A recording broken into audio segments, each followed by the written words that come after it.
Respondent Vice President again. The Honorable Laila De Lima. You may proceed, Honorable De Lima. Senator Trillanes, good afternoon. Good afternoon, ma'am. Nandito po kayo dahil sa subpoena na inisyu sa inyo. Tama po ba? Yes, Your Honor. At kayo po ay magbibigay ng testimonya tungkol sa unexplained or ill-gotten wealth ng respondent, Vice President Sara Duterte. Tama po ba? Yes, Your Honor. Meron po kayong dalang affidavit? Meron po, Your Honor. Pwede po bang i-produce ninyo? Nandiyan na po. May we direct the committee secretary to kindly approach former Senator Sani Trillanes? Nagbigay na po kami ng kopya ng notarized sinumpaang salaysay sa inyong committee secretary before the start of the hearing. With that, we note the manifestation of the Honorable Trillanes. Thank you. Senator Trillanes, yung affidavit nyo po, sinumpaang salaysay, consisting of 11 pages. Di ho ba? Yes, Your Honor. At meron din mga dokumento po kayong inilakip sa inyong affidavit upang patunayan ang statement ninyo dito. So meron po kayong mga annexes dito sa sinumpaang salaysay, Annex A to Annex Q. Tama po ba? Yes, Your Honor. Dala nyo rin po ba yung mga annexes na yon? Opo, Your Honor. Kasama po sa na-submit sa committee secretary, Your Honor. We note as well the manifestation of the Honorable Trillanes with respect to the submission of all the attachments. Senator Trillanes, ano po bang balak ninyo? Gusto nyo ho bang basahin ang affidavit nyo? Kung maaari po, para mas dire-diretso po, sana, Your Honor. Madam Chair, can we ask the former senator to read his 11-page affidavit for the committee and for the public? At kung pwede po, i-flash din yung kanyang affidavit sa screen para nasusundan po ng mga nanonood. We direct the committee secretary to flash the copy of the sinumpaang salaysay of former Senator Sani Trillanes. We likewise direct our resource person to read his sinumpaang salaysay. You're recognized, Honorable Trillanes. Salamat po. Ako po si Antonio Sani Fuentes Trillanes IV, Pilipino, may sapat na gulang at naninirahan sa 42 Ninang Virginia Street, BF Homes, Barangay 169, Caloocan City, Philippines. Matapos makapanumpa ng naayon sa batas ay buong layang nagsasalaysay na dati po akong naglingkod sa bayan bilang senador ng Republika.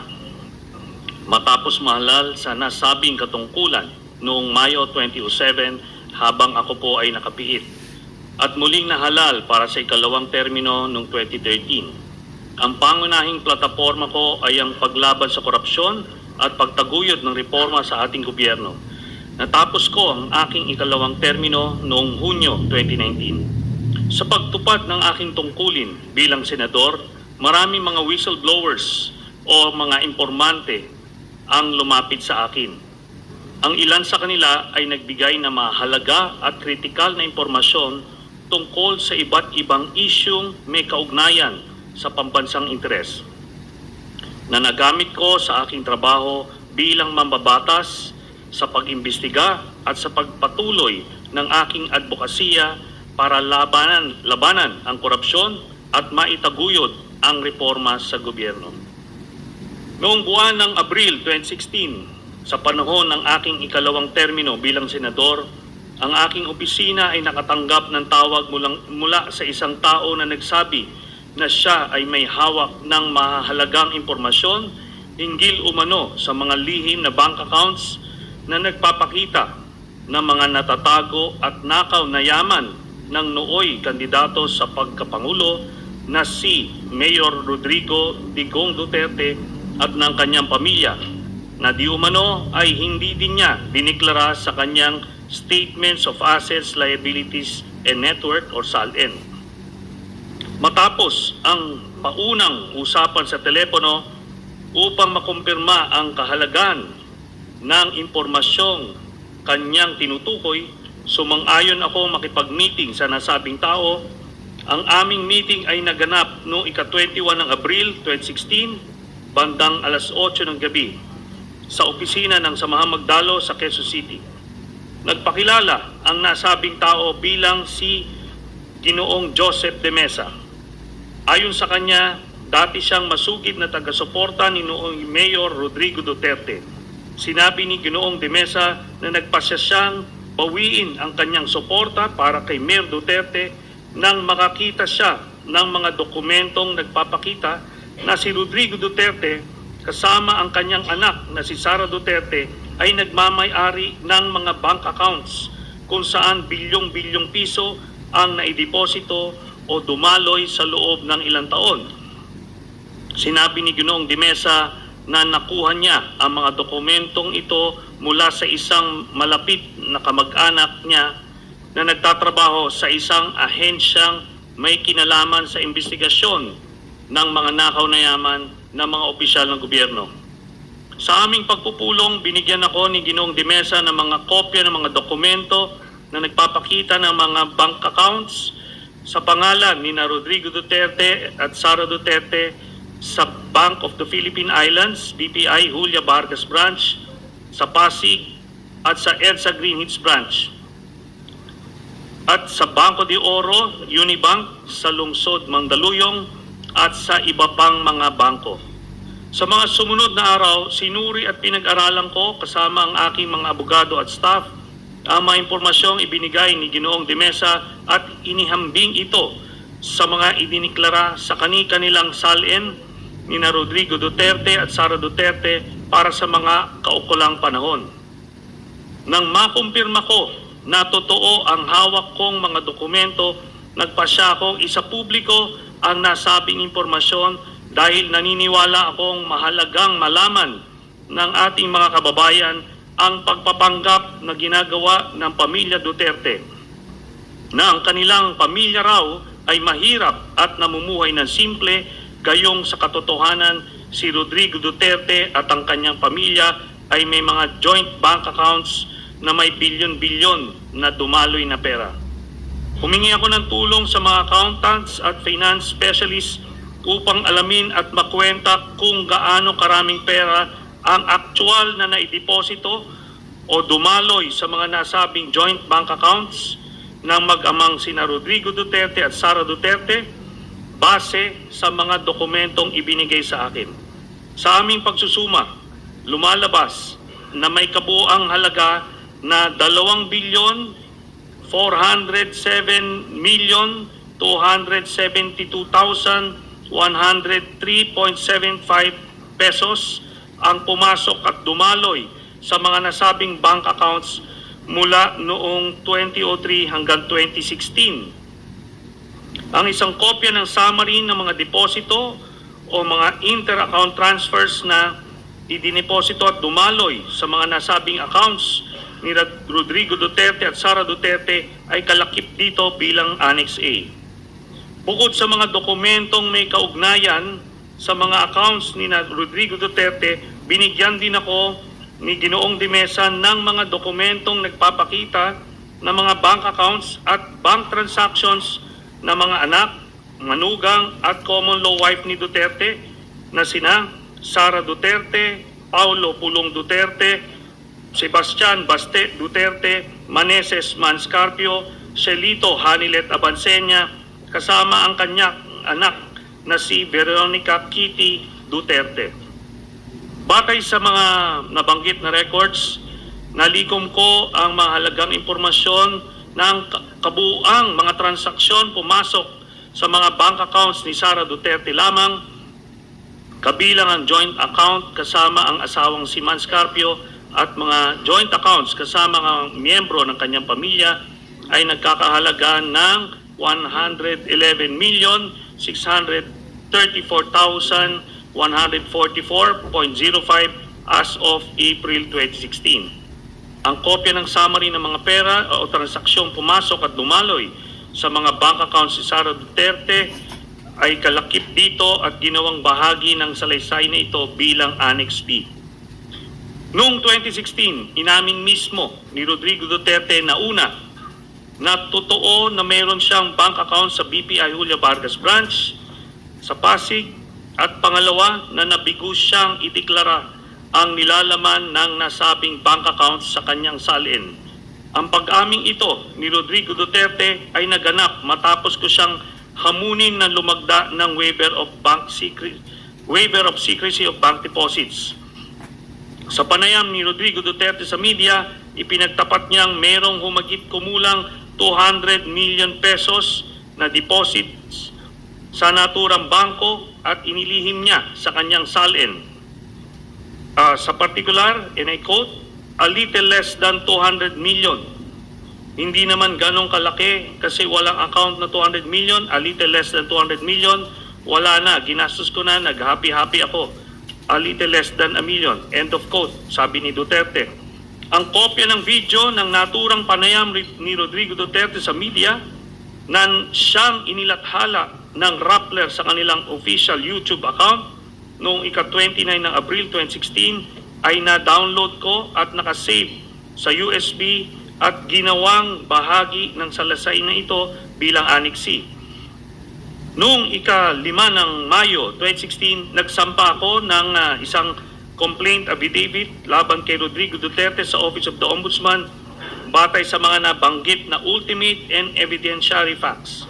Ang kopya ng complaint affidavit na may petsang Mayo 5, 2016 ay kalakip dito at ginawang bahagi ng salaysay na ito bilang Annex D. Noong 2017, sa panahong panunungkulan ni Rodrigo Duterte, matapos suriin ang aking reklamo, iniulat ni Overall Deputy Ombudsman Melchor Arthur Carandang na merong sapat na batayan upang ituloy ang investigasyon hinggil sa malalaking bank deposits ni Rodrigo Duterte at ang kanyang mga anak at common law wife na si Hanilet Abinsenia, kabilang na rin si Sara Duterte. Ang printed na kopya ng artikulong tungkol sa nabanggit na pag-ulat ni Overall Deputy Ombudsman Melchor Arthur Carandang na may sapat na batayan upang ituloy ang investigasyon na siyang inilathala ng GMA News Online noong ika-27 ng September 2017 na may caption na Ombudsman starts probe on Duterte's wealth after finding basis in Trillanes complaint ay kalakip dito at ginawang bahagi ng salaysay na ito bilang Annex E. Bukod pa rito, sa isang public statement sa media, kinumpirma ni Overall Deputy Ombudsman Carandang na magkapareho o similar ang nilalaman ng mga listahan ng bank transactions ng pamilya ni Rodrigo Duterte na isinama ko sa aking complaint at mga records at bank accounts ng pamilya Duterte na na-turn over sa kanya ng Anti-Money Laundering Council sa kanyang pag-iimbestiga. Ito ay nireport ng GMA News Online sa isang artikulo na lumabas noong ika-28 ng September 2017 na may caption na Duterte Wealth Documents from AMLAC similar to what Trillanes has, Ombudsman. Ang printed na kopya ng nabanggit na artikulo ay kalakip dito at ginawang bahagi ng salaysay na ito bilang Annex F. Dahil dito, si Overall Deputy Ombudsman Carandang ay agad na suspinde at kalaunan ay pinatanggal sa tungkulin sa utos ni Rodrigo Duterte. Kaya natigil ang kanyang pag-imbestiga sa mga bank accounts at tagong yaman ng pamilyang Duterte. Ito ay inireport ng Philippine Daily Inquirer sa kanyang artikulong lumabas noong ika-1 ng Agosto 2018 na may caption, Malacanang fires Deputy Ombudsman Carandang. Ang kopya ng naturang report ay kalakip dito at ginawang bahagi ng salaysay bilang Annex G. Ang mga kopya ng mga summary ng mga transaksyon ng bangko ni Sara Duterte, Rodrigo Duterte, Pulong Duterte, Baste Duterte at ng common law wife ni Rodrigo Duterte na si Hanilet Abinsenia kasama ang kanilang anak na si Kitty Duterte ay kalakip dito at ginawang bahagi ng salaysay na ito bilang Annex H, H1, H2, H3 at H4. Batay sa mga nabanggit na records, nalikom ko ang mga sumusunod na mahalagang impormasyon. na nagpapakita na si Sara Duterte at ang mga miyembro ng kanyang pamilya, kabilang na ang kanyang ama na si Rodrigo Duterte, ang common law wife ni Rodrigo Duterte na si Hanilet Abansenia, kasama pa ang kanilang anak na si Kitty Duterte, ang mga kapatid niya na si Pulong Duterte at Baste Duterte ay tumanggap ng pera o nag-encash ng daang-daang milyong halaga na mga cashier's checks o personal checks mula sa isang kilalang drug lord na si Sammy Uy, nakilala rin bilang Samuel Uy, gaya ng mga sumusunod. On March 17, 2011, nakatanggap si Sara Duterte ng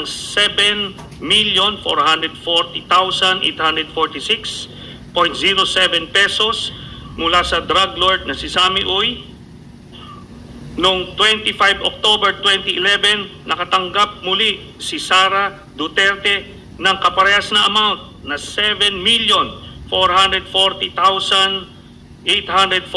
7,440,846.07 mula sa drug lord na si Sammy Uy. And after 6 months, nakatanggap muli si Sara Duterte, April 24, 2012, nakatanggap si Sara Duterte ng parehas na amount, 7,440,846.07. Ang total na tanggap ni Sara Duterte mula kay drug lord na Sammy Uy ay 22 Excuse me, million. Senator Trillanes, Yes. sandali lang po, meron lang pong...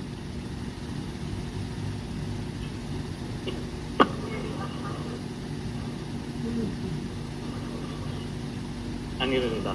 Please continue po. Okay. Ang total po na natanggap ni Sara Duterte mula dun sa drug lord ni si Sammy Uy ay 22,322,538.21 habang mayor siya ng Davao City. Mr. Chair, very good po. We were just about to request po na i-flash sana Congressman- sa screen. Sir We were just Daniel. about to request po sana to flash sa screen yung matrix, pero ito, naka-flash na po. Thank you. Thank you. Please proceed, Senator Trillanes. Si Rodrigo Duterte naman nakatanggap din ng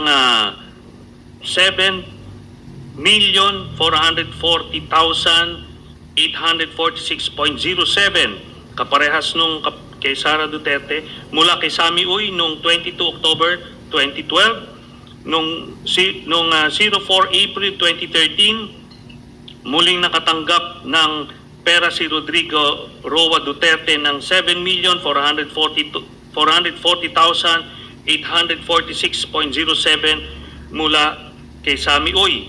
Ang total na tanggap na Rodrigo Duterte ay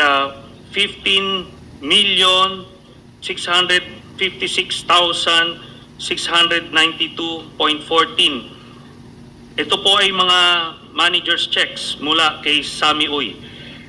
On kay Sebastian Duterte naman, noong 09 March 2011, nakatanggap si Baste Duterte ng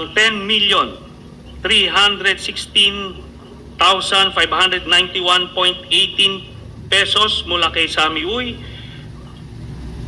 Again, noong 25 October 2011, nakatanggap si Baste Duterte mula kay Sammy Uy ng 10,316,592.68.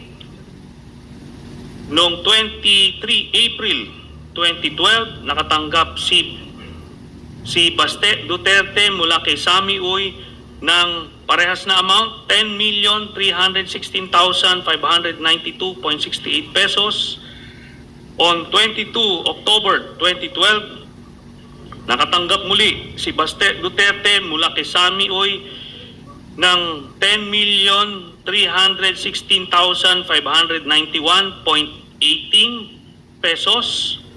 Noong 10 April 2013, nakatanggap si Baste Duterte mula kay Sammy Uy ng 10,316,591.18 pesos. So ang total na natanggap ni Baste Duterte mula sa drug lord na si Sammy Uy ay 51,582,958.18 pesos, all in manager's checks. Kay Pulong Duterte naman, 14 March 2011, nakatanggap si Pulong Duterte mula kay Sami Uy ng 9,703,609.39 pesos. On 25 October 2011, nakatanggap si Pulong Duterte mula kay Sami Uy ng 9,703,609.39 pesos.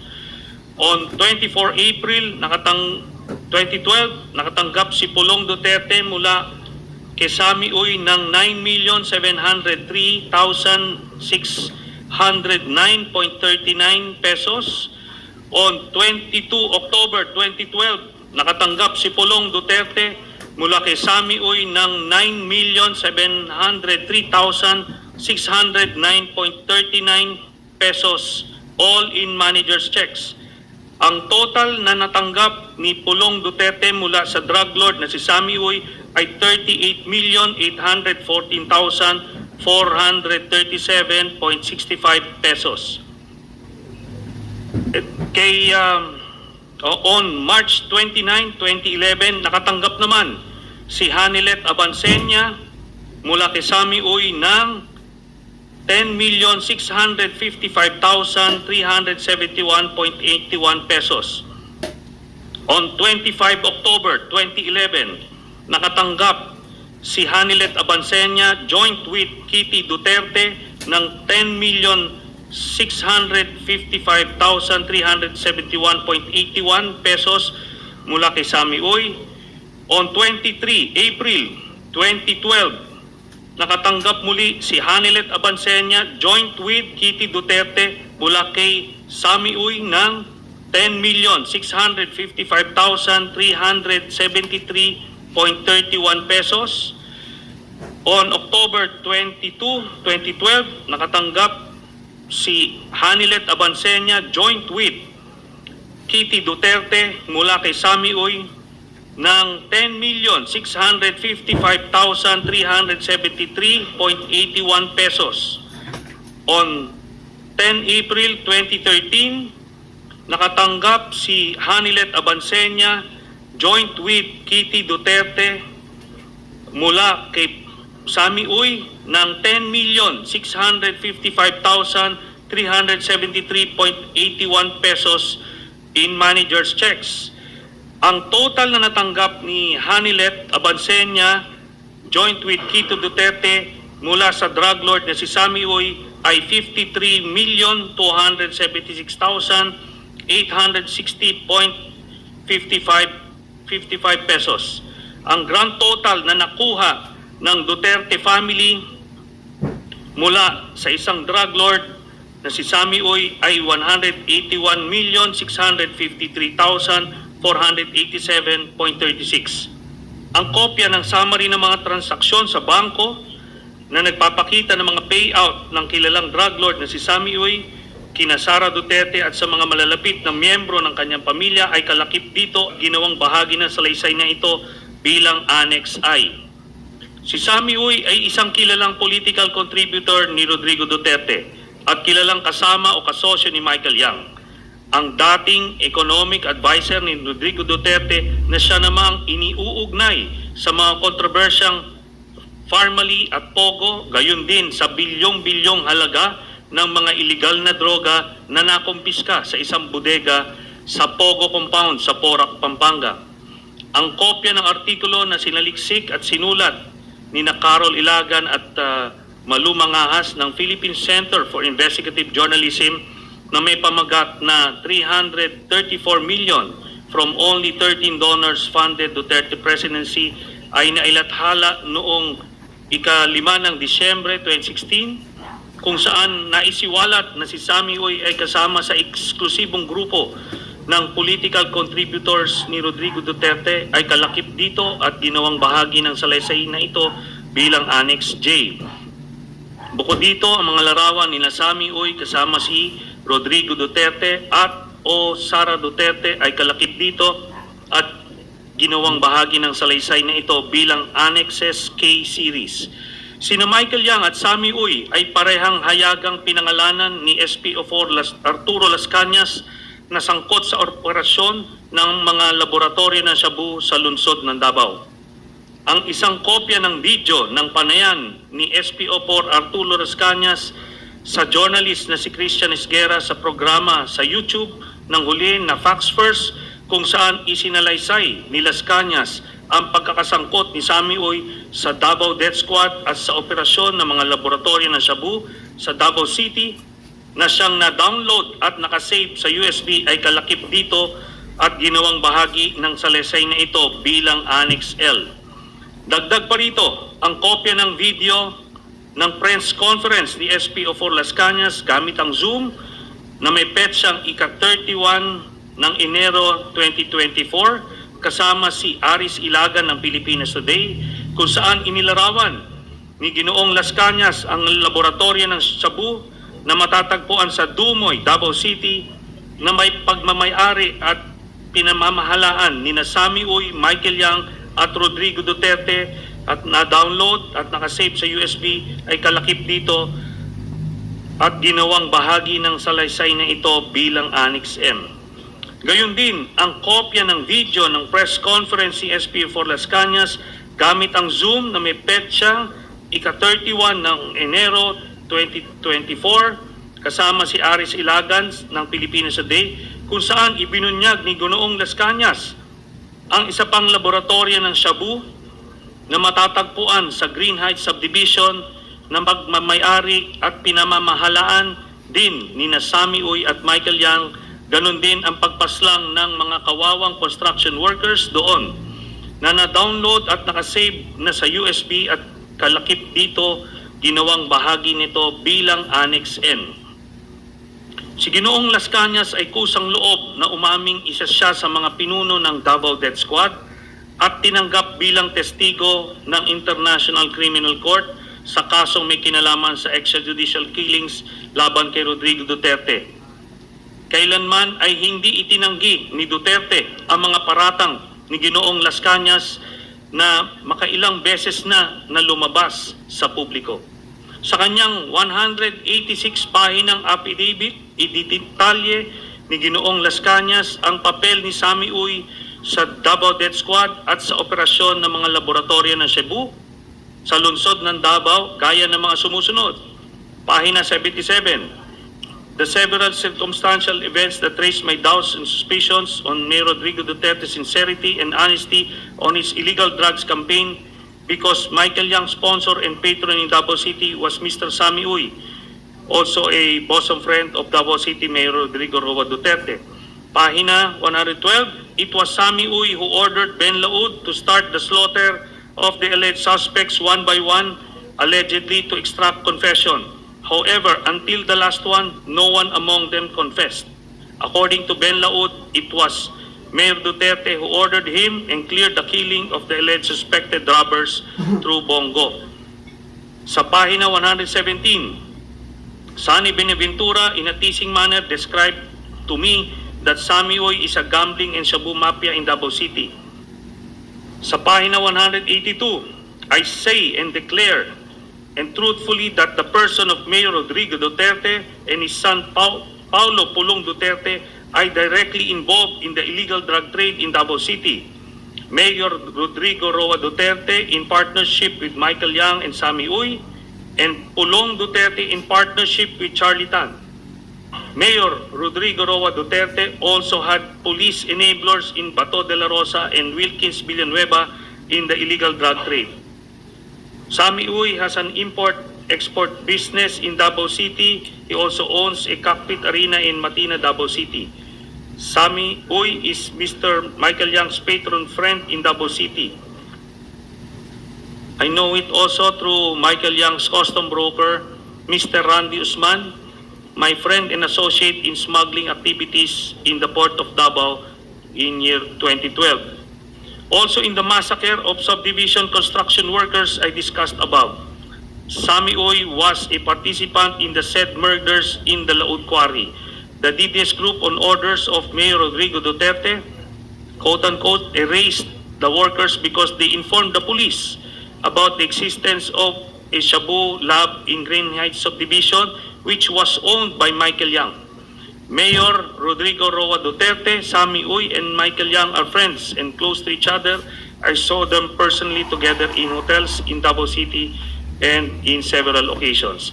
Ang kopya ng 186 pahinang affidavit ni dating SPO4 Arturo Las Cañas, kabilang ang 3 pahina ng mga annex na nakalakip doon, ang video ni SPO4 Las Cañas habang isinasalaysay ang nilalaman ng kanyang affidavit, at ang video ni Las Cañas habang nilalagdaan ang kanyang affidavit at pinapatunayan ang katotohanan nito na siyang mga kopyang isinumite rin sa ICC bilang ebidensyang testimonyal para sa prosecution ay kalakip nito at ginawang bahagi ng salaysay na ito bilang Annexes O, O-1 at O-2.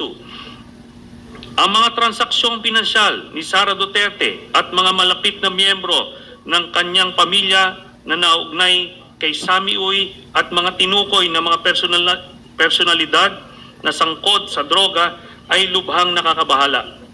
Hindi lamang ito ay malinaw na paglabag sa konstitusyon at sa iba't ibang batas ng bansa, kung hindi malinaw din na naglalagay sa malalim na pagdududa sa kanyang personal na integridad at kakayahan o moral capacity upang patuloy na magsilbi bilang pangalawang Pangulo ng Republika. Kaya naniniwala ako na dapat lamang panagutin siya at titisin sa pamamagitan ng impeachment. Bahagi ng nabanggit na yaman ni Sara Duterte ay maliwanag na makikita na galing sa payouts ng kilalang drug lord na si Sammy Uy na pumapasok sa kanyang bank accounts at inilihim niya sa kanyang salin mulang 2007 hanggang 2013 at sa taong 2016. Ang pagkabigo ni Sara Duterte na ideklara ang kanyang kabuang yaman ay sinaliksik at inireport nila Florin Simon at malumangahas ng Philippine Center for Investigative Journalism, PCIJ, sa kanilang ulat na may pamagat Duterte, Sara, Paulo, Mark Big Spikes in Wealth, Cash while in public office, na nailathala noong ika-4 ng Abril 2019 na siyang kalakip dito at ginawang bahagi ng salaysay na ito bilang Annex P. Alinsunod sa mga nabanggit na mahalagang impormasyon, isa ako sa mga nagreklamo at nagsampa ng isang verified complaint laban kay Sara Duterte sa Office of the Ombudsman noong ika-21 ng Enero 2026 dahil sa kanyang malinaw na pagkakasangkot sa money laundering at pagkakaroon ng ill-gotten wealth, hindi maipaliwanag at natatagong yaman o suhol na nakakahalaga ng daang-daang milyong piso na maliwanag na hayagang paglabag sa saligang batas at sa mga umiiral na batas. Ang kopya ng verified complaint na may petsang ika-21 ng Enero 2026 ay kalakip dito at ginawang bahagi ng salaysay na ito bilang Annex Q. Sa kabuuan, sa aking pananaw, lumalabas na lahat ng ito ang mga sumusunod. Una, si Sara Duterte ay kasangkot sa korupsyon noong unang pumasok pa lang siya sa gobyerno. Pangalawa, si Sara Duterte ay may mga tagong yaman na nakuha niya sa mga iligal na paraan. Pangatlo, si Sara Duterte ay hindi nagdedeklara ng kanyang tunay na yaman sa kanyang salin. Pang-apat, sina Sara Duterte at ang mga malalapit na miyembro ng kanyang pamilya na sina Rodrigo Duterte, Pulong Duterte, Baste Duterte, Hanilet Abansenya at Kitty Duterte ay tumanggap ng daang-daang milyon na pera mula kay Sammy Uy na isang kilalang drug lord. Sa aking paniniwala, ang lahat ng ito ay pasok sa impeachable offenses na betrayal of public trust, graft and corruption at other high crimes na nakasaad sa ating saligang batas. Ang sinumpang salaysay na ito ay aking kusang loob na isinagawa ng walang naguudyok o panakot bilang patotoo sa lahat ng nabanggit at nakasulat dito bilang aking personal na testimonya sa impeachment hearing ng House Committee on Justice sa kasong impeachment laban kay Sara Duterte at para sa anumang legal na maaring paggamitan nito. Ito pong sinumpaang salaysay nito ay sinumpaan ko noong April 21, 2026 sa harap ng Notary Public. Salamat po, Mr. Chairman. Thank you, Senator Trillanes. Comsec, please provide copy of sinumpaang salaysay to all the justice members for reference. Honorable De Lima, Thank you, Madam Chair. May I proceed with my clarificatory questioning? kindly proceed. My clarificatory questioning will focus on certain annexes, Annexes A, B, H, and I, and paragraph 23 of the sinumpaang salaysay. Nabanggit niyo po, Senator Trillanes, sa paragraph 9 ng inyong sinumpaang salaysay, na sa tulong ng mga accountants at finance specialists, na pag-alaman ninyong mayroong kabuuang mahigit 2.4 billion piso. Ang exact amount po ay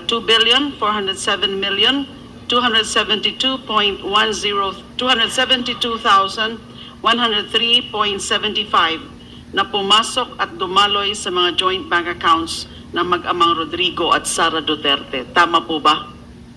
Opo, tama po, Your Honor. Nabanggit nyo rin po kanina na mayroon kayong kopya ng summary ng mga deposito at o mga inter-account transfers na idiniposito sa mga accounts ni na Rodrigo Duterte at Sara Duterte. Tama po ba? Tama po, Your Honor. At ito po ay naka-attach as Annex A sa inyong affidavit. Tama po? Tama po, Your Honor. Madam Chair, we may request that Annex A of the sinumpaang salaysay be flashed on the screen. Secretariat, kindly flash Annex A of the sinumpaang salaysay. Sino pong gumawa ng Annex A? Senator Trillanes. Ito pong Annex A ay in-extract namin dun sa original document na nasa Annex H. Dahil ang binigay po sa amin ay yung bali ganito po, no, aside sa isang soft copy, ang binigay po sa amin ni Ginoong De Mesa ay ganito po na dokumento. So mahaba po siya. Yung So- kabuuan po yan, yung Annex H. Yes. Yung Ito po, kabuuan, actually, ang parang kompleto. Yun po ang sinasabi nyo. Opo. At ito pong Annex A ay alin naman po Ito as naman- extracted from that. In-extract po ito lahat po ng naideposito o nag-credits doon sa joint account ni Sara Duterte at ni Rodrigo Duterte po. Okay, Your Honor. wala pa po ba yung... Secretariat, may we know if we have the Annex A already ready to be flashed in the screen? They will be flashing it soon. Diyan po. Habang nandito po, Madam Chair, Yeah. ang Executive Director ng AMLC, I would like to direct some questions to him as well. Gusto ko po sanang ipa-verify sa Honorable Executive Director ang ilan. Pipili po ako ng 5. Parang may pagka-random po yung pagkakapili ko ng 5 na mga entries dito sa Annex A na siyang summary ng mga deposito o mga inter-account transfers na indineposito sa mga accounts ni Rodrigo Duterte at Sara Duterte. Maaari ho bang gawin yon, yung pag-verify sa dala-dala nyo na records? Naisabit ko na po, Madam Chair, yung records. But if this is part of your report, perhaps you can verify. If there are specifics that I can Yes. check with the report, if it's part of the report. If the accounts if the transactions are part of the subpoenaed documents of AMLC, I think the executive director can confirm whether or not the same pertains to the same transaction. Halimbawa po, Annex A, number 9 po sa listahan. Base po dito, Annex A number 9. Annex A, number 9 ng listahan po. mayroong pumasok na mahigit 55 million or exact amount 55,131,747.32 noong March 26, 20. Can we mark number 9? It's There. March 28, Your Honor. Oh yes, I stand corrected. It's March 28. So mako-confirm niyo ho ba? Please limit your confirmation to whatever appears only in the report of the AMLC. Base po ba sa documents na sinabit ninyo sa committee, ang transaksyon ito ba ay nasa suspicious or covered transactions report ninyo? Madam Chair, what I have with me are just copies of the financial reports. The CTRs and STRs were actually submitted already. This involved the voluminous accounts. If we want, we can go over this and check these accounts specifically if just to confirm whether there is this transaction or not. Perhaps you can ask some of the AMLC officials to do the confirmation. Kong Laila, since there are voluminous records, where to check the identified transactions from the attachment of Senator Trillanes, perhaps we can advance Yeah. the transactions which you want to be confirmed. Yes, and then they will be actually- checking. Actually, I've chosen only 5 each. 5 entries of each of these annexes para hindi naman po marami yung i-confirm ng ating AMLAC. So, for Annex A, ito po ang Closer to the microphone, ma'am. ito po ang gusto ko po sanang ipa-confirm kung kasama ang mga transaksyon ito sa suspicious or covered transactions report nila. So, number 1 is the page 1, number 9 sa listahan, 55 million noong March 28, 2014. Next would be same page 1, number 16 sa listahan. Meron ho bang pumasok na mahigit 41 million? Exact amount, 41,721,035.62 noong October 2, 2013. Next would be sa page 3 ng Annex A, number 44 sa listahan sa halagang mahigit 53 million. Exact is 53,817,613.48 noong February 25, 2010. Next would be page 4. So ito po yung pang-apat. Number 60 sa listahan. Mayroon po bang pumasok na mahigit 52 million? Exact amount is 52,485,191.85 noong April 14, 2009. And then the fifth one. So sabi ko nga po, pumili lang po tayo dito. Pumili lang po ako ng 5. Sa dami po niyan, there are about 71 listed entries in Annex A. So page 4 din po, number 64 sa listahan. Mayroon po bang pumasok na mahigit 49 million? Ang eksakto pong amount, 49,281,009.98 noong 22 May 2007. Yun po sa Annex 1. Madam Hindi. Chair, can we be given a bit of Yes. time and then we'll revert, we'll just check one by one. The Honorable Dilima can proceed to the next clarificatory question. We'll go back to that after they are able to confirm from their records. Yes, Madam Chair. So let's proceed to Annex B. So this is also confirmation of transactions? Confirmation but some preliminary question lang po. Isang preliminary question lang po kay Senator Trillanes. You may proceed.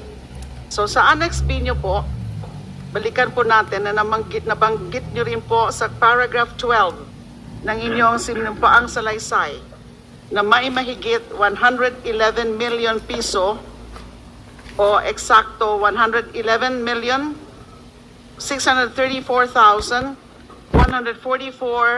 111,634,144.05 as of April 2016, nakabuang value ng pumasok na transaksyon sa mga joint bank accounts ng mag-asawang Sara Duterte at Mans Carpio at mga joint accounts kasama ang iba pang miyembro ng pamilya Duterte.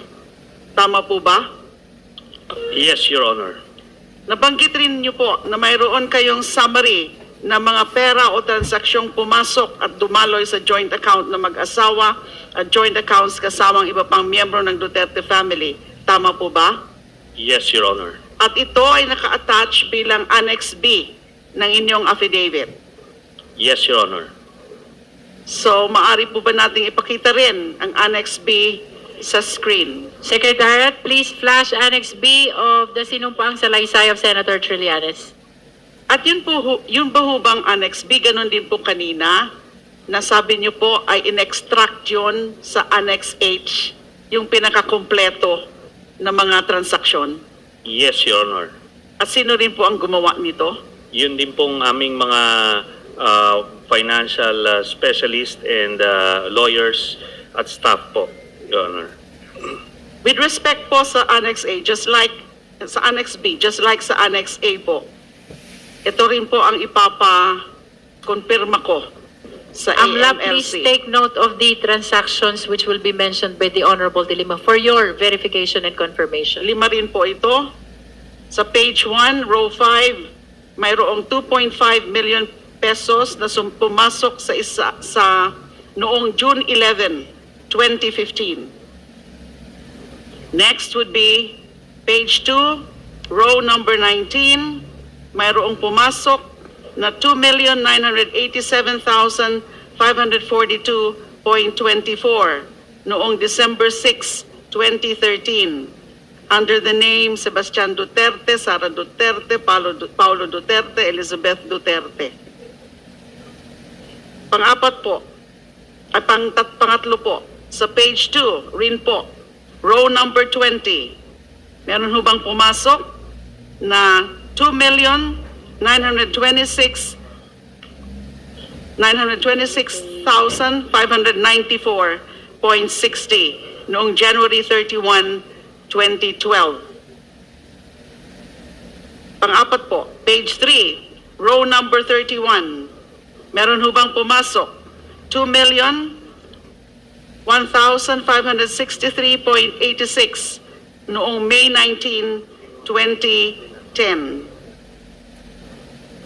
Ganon din po sa mga pangalan nila Sebastian Duterte, Sara Duterte, Paulo Duterte, Elizabeth Duterte. Panglima pong napili ko na numero, na entry po, sa page 3, row number 38, meron ho bang pumasok na mahigit 2 milyong piso? Or 2 million, or the exact figure is 2,114,168.43 noong May 14, 2008. Yan po yung lima insofar as Annex B is concerned. I'll proceed to Annex H. Senator Trillanes, Yes, Your Honor. nabanggit nyo rin po kanina na sa paragraph 22 ng inyong salaysay na mayroon din kayong summary ng mga transaksyon, paglabas at pagpasok ng pera sa mga bangko ni Sara Duterte, Rodrigo Duterte, Pulong Duterte, Baste Duterte, at ng common law wife ni Rodrigo Duterte na si Honilet Avancenia kasama ang kanilang anak na si Kitty Duterte. Tama po ba? Yes, Your Honor. At ito ang dokumentong naka-attach bilang Annexes H and Sub-Annexes Inclusive ng inyong salaysay. Yes, Your Honor. At yan po yung sinasabi nating master list or master table. Yes, Your Honor. So maaari rin po ba nating ipakita, Madam Chair, sa screen yung Annex It's H? already in the screen, Honorable De Lima. Salamat po. So sa AMLAC sa AMLAC naman po, ito naman po yung gusto kong ipa-confirm. Again, this is rather randomly actually. AMLC, pagkapili ko please po take dito. note of the transactions. Sa page 4, mayroon daw inter-account transfer sa halagang 16,852,832.94 noong December 9, 2014. Next, sa page 5 po, nakalista rin ang inter-account transfer in the amount of 41,721,035.62 noong March 28, 2014. na pumasok sa bank account ni Sara Duterte at ni Rodrigo Duterte.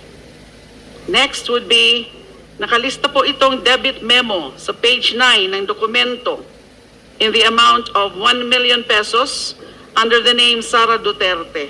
Meron po bang transaksyon na ito sa records ninyo? Next, sa page 10 ng Annex H, mayroong cash deposit na halagang 1,750,617.84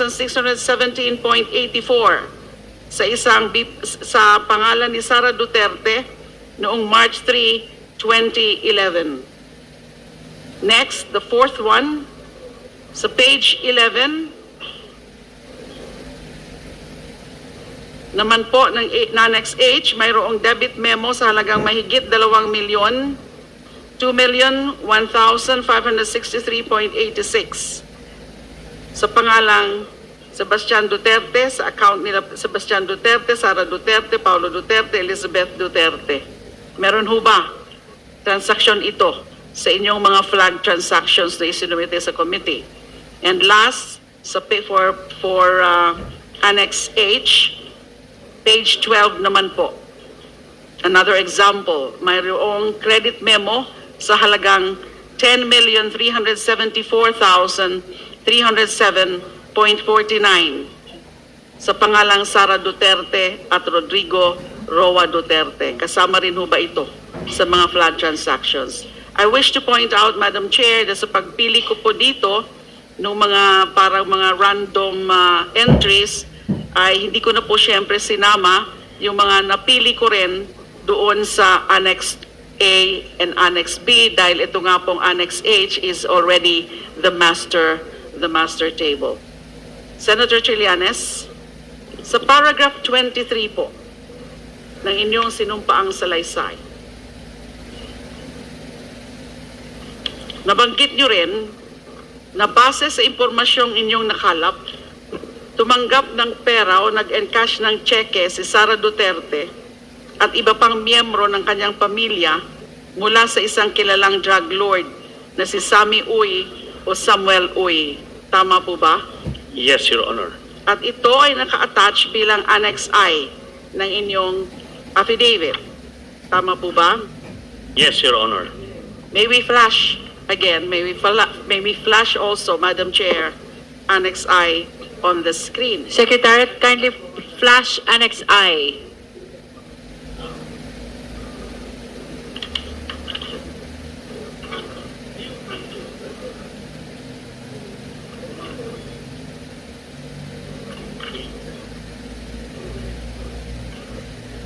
Annex I of the affidavit, please. Secretariat, please flash.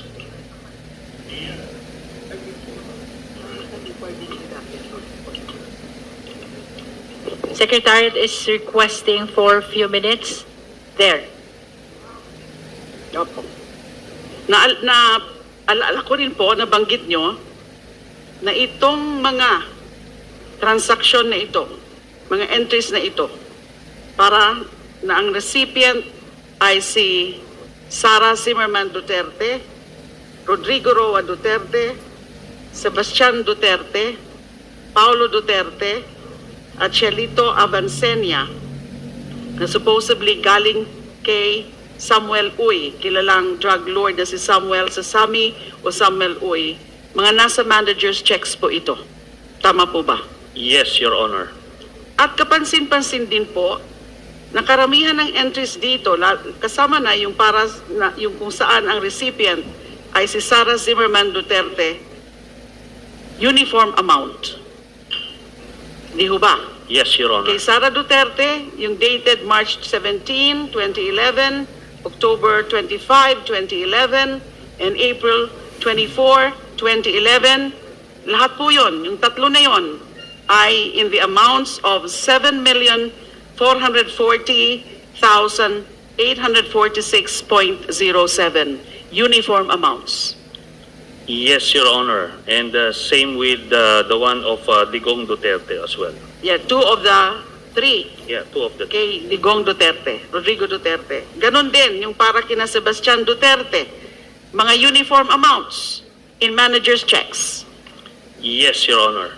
Ganon din po yung kay Paulo Duterte, Uniform amounts.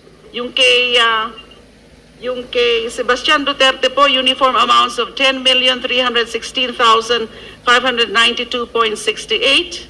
or 0.18 or 0.68. At yung kay Paulo Duterte, uniform amounts of 9,703,609.39.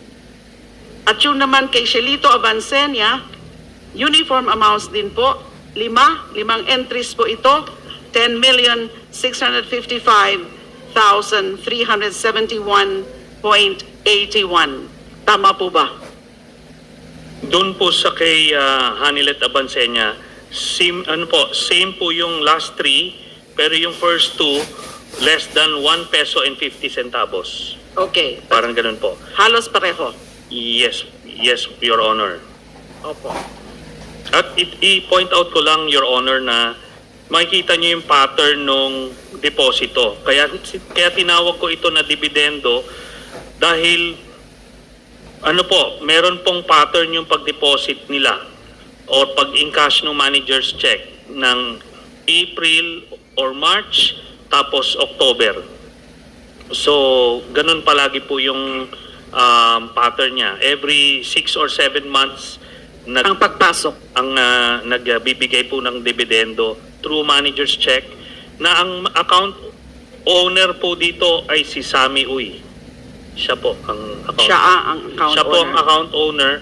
Nag-issue siya ng manager's check sa pangalan po nitong mga bawat miyembro ng pamilya Duterte, Your Honor. So lahat manager's checks. At ang pangalan ng account, si Samuel Uy. Yes, Your Honor. Okay. Sa AMLAC naman po, ang gusto ko lang pong ipa-confirm ay yung 3 na entries para kay Sara Zimmerman Duterte. AMLA, please take note. Nandyan po, naka-flash po yan sa Annex Annex I. Yung kay Sara Duterte, yung 3 po na ang mga amounts ay 7,440,846.07. Yung una po, pumasok ng March 17, 2011. Yung pangalawa po, manager's check din at same amount noong October 25, 2011. At yung pangatlo po, parehong amount noong 24 April 2012. So yun po ang gusto ko po sanang ikumpirma ng AMLAC kung kasama sila doon sa listahan, doon sa mga suspicious transactions. AMLA, please signify once you're ready to answer. And please limit your answer to the queries of the Honorable De Lima as to whether or not they are part of your report. That is to be consistent to the nature of our proceeding.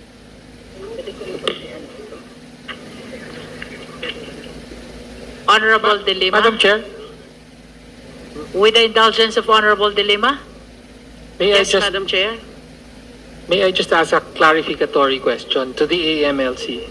The Honorable Tino is recognized. Thank you. They are busy going over the records. Opo.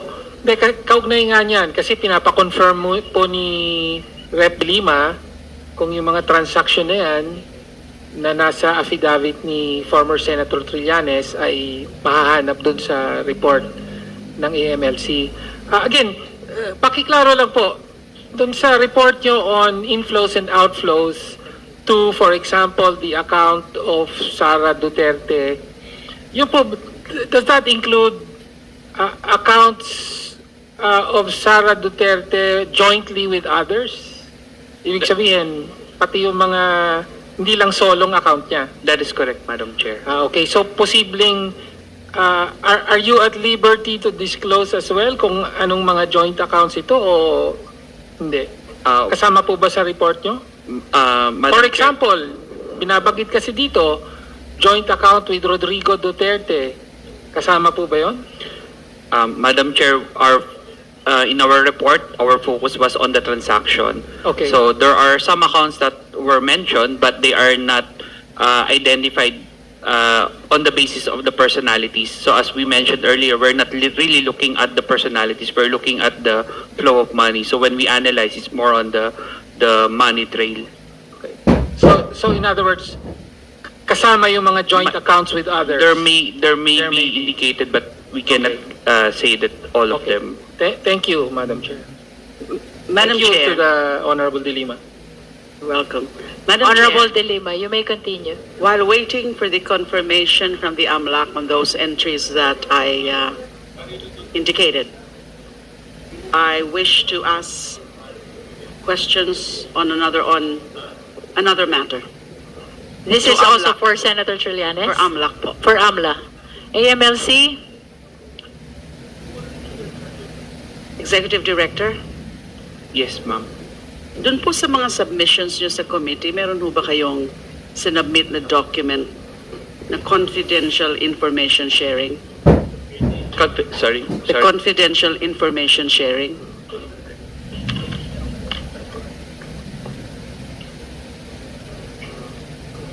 Yes, Madam Chair. There is. It's the one flashed earlier. The confidential information sharing. Ito ho ba yung the document consisting of 15 pages That is correct, Madam Chair. and that the subjects of this confidential information sharing are subject number 1, Sara Zimmerman Duterte, and subject number 2, Attorney Manasseh Reyes Carpio. That is correct, Madam Chair. Can we ask you, Mr. Executive Director, to read please for us? speak closer to the microphone ko. Can we ask you po to read for us paragraph 14 of that confidential information sharing under the caption derogatory records involving subject number 1, Sara Zimmerman Duterte? Can you please read for the record? So based on records, derogatory records, number 14, VP Sara was the subject of suspicion in 27 confidential reports submitted by covered persons on 2 August 2024 to 29 January 2026, citing suspected activities involving drug trafficking and related offenses, graft and corrupt practices, and malversation of public funds and property. Drug trafficking and related offenses, so triggered in connection with the House Quad Committee hearing on former President Rodrigo Duterte's war on drugs, as well as by news reports alleging the involvement of VP Sara's husband in the 6.4 billion shabu importation in 2017. Graft and corrupt practices / malversation of public funds, there are in relation to news articles related to the impeachment case filed against VP Sara in 2025, as well as alleged misuse of confidential / intelligence funds. Pwede po bang ma-flash din po yan sa screen? Do we know what particular page is this? Paragraph 14. Page 6, Madam Page Chair. 6 of 15. Paragraph 14. 14, Page page 6. 6. Yan po. Medyo, hindi ho masyadong, mabilis ho kasi masyado yung pagkakabasa kanina ni Executive Director. So I deemed it proper na ipakita po dyan. So that's derogatory records. At merong sinasabing suspected activities involving drug trafficking and related offenses, graft and corrupt practices, and malversation of public funds and property. So can we say that this is actually a product of the financial investigation?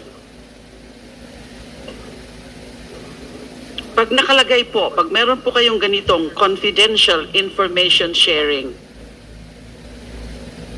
galing po saan ito? This one is reported by the banks, by the covered persons, By the- Madam Chair. By the covered By the bank covered or banking persons. institution as reported to you? Yes, As yes, reported to Madam Chair. AMLC? Yes, Madam Chair. Can we also ask you to read for the record and also to be flashed on the screen, Madam Chair?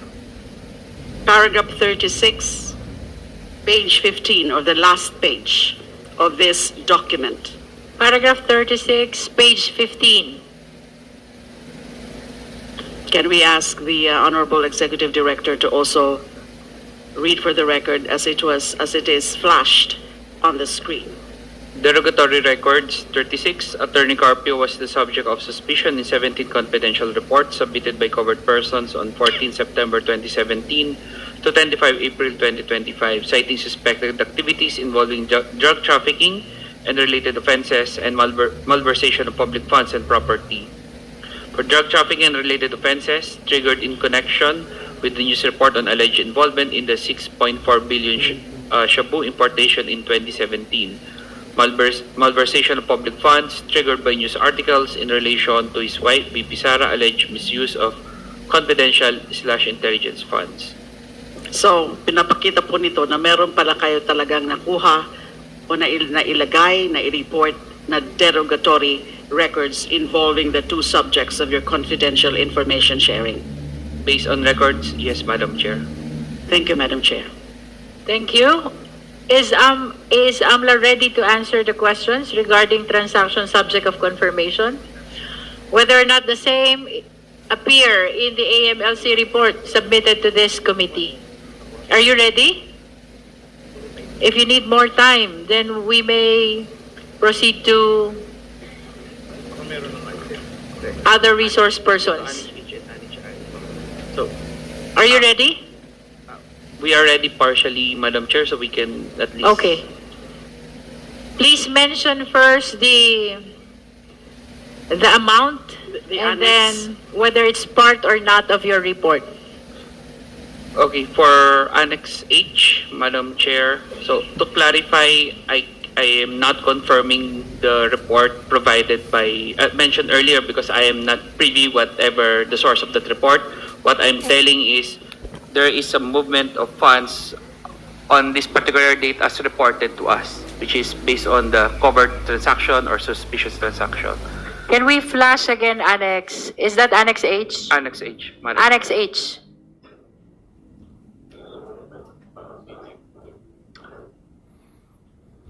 To be responsive to the request of the Honorable De Lima, can you at least say whether that transaction is part of the report of AMLC? Kasama po ba itong transaction na ito sa report ng AMLC na sinumite dito sa Justice Committee?